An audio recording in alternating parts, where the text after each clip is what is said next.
Assalamualaikum warahmatullahi wabarakatuh. Nama saya Cantika Najwa Pribadi, saya kelas 6 MIA Rohmah. Saya akan menceritakan asal muasal surat An-Nazi'at atau asbabun nuzul surat An-Nazi'at. Kandungan surah An-Nazi'at beserta asbabun nuzul dan keutamaannya. An-Nazi'at artinya adalah malaikat-malaikat yang mencabut. Surat An-Nazi'at terdiri dari 46 ayat. Surat An-Nazi'at merupakan surah ke-79 dalam Al-Quran. Surah ini termasuk ke dalam golongan surat Makkiyah karena turun di kota Mekah. Dinamakan An-Nazi'at karena diambil dari kata An-Nazi'at yang terdapat pada ayat pertama. An-Nazi'at artinya adalah malaikat-malaikat yang mencabut. Selain itu, surah An-Nazi'at juga disebut dengan nama As-Sahirah yang diambil dari ayat 14. Tak hanya itu, surat An-Nazi'at juga dinamakan surat At-Tammah yang diambil dari ayat 34. Asbabun nuzul surah An-Nazi'at dilatar belakangi oleh orang-orang kafir yang mendengar adanya hari kebangkitan sesudah mati. Mereka heran dan mengejek, sebab menurut keyakinan mereka tidak ada hari kebangkitan. 1. Kandungan pokok surah An-Nazi'at.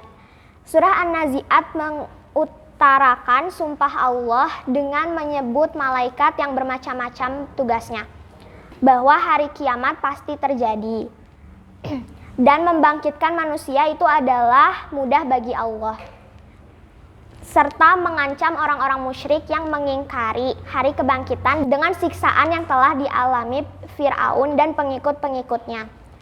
Selanjutnya, surat ini menerangkan keadaan orang-orang musyrik pada hari kiamat dan bagaimana kedahsyatan hari kiamat itu.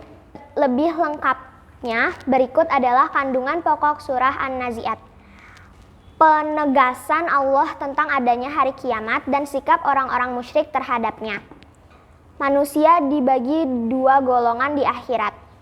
Manusia tidak mengetahui kapan terjadinya hari kiamat. Kisah Nabi Musa dengan Fir'aun. 2. Asbabun nuzul surah An-Nazi'at.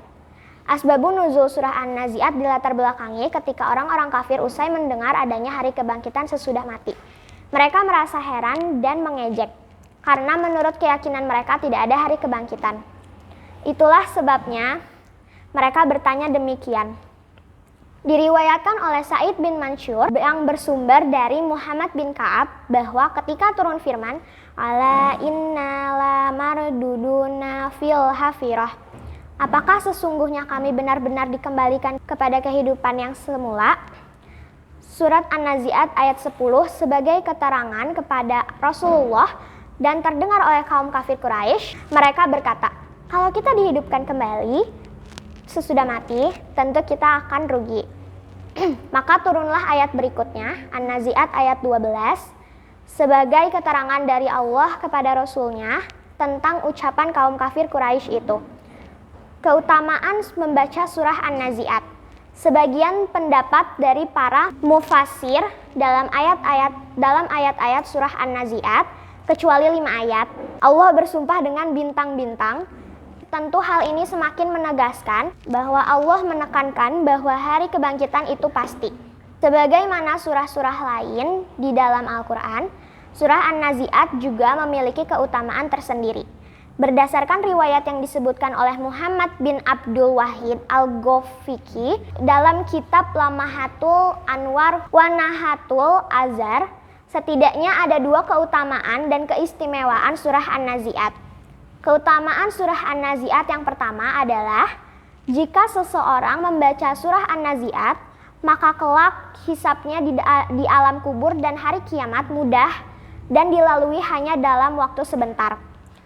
Dari Ubay bin Ka'ab, dia berkata, Nabi SAW berkata kepadaku, barang siapa membaca surah Wan-Nazi'ati, maka hisabnya di alam kubur dan di hari kiamat hingga masuk ke dalam surga hanya seukuran melaksanakan sholat wajib.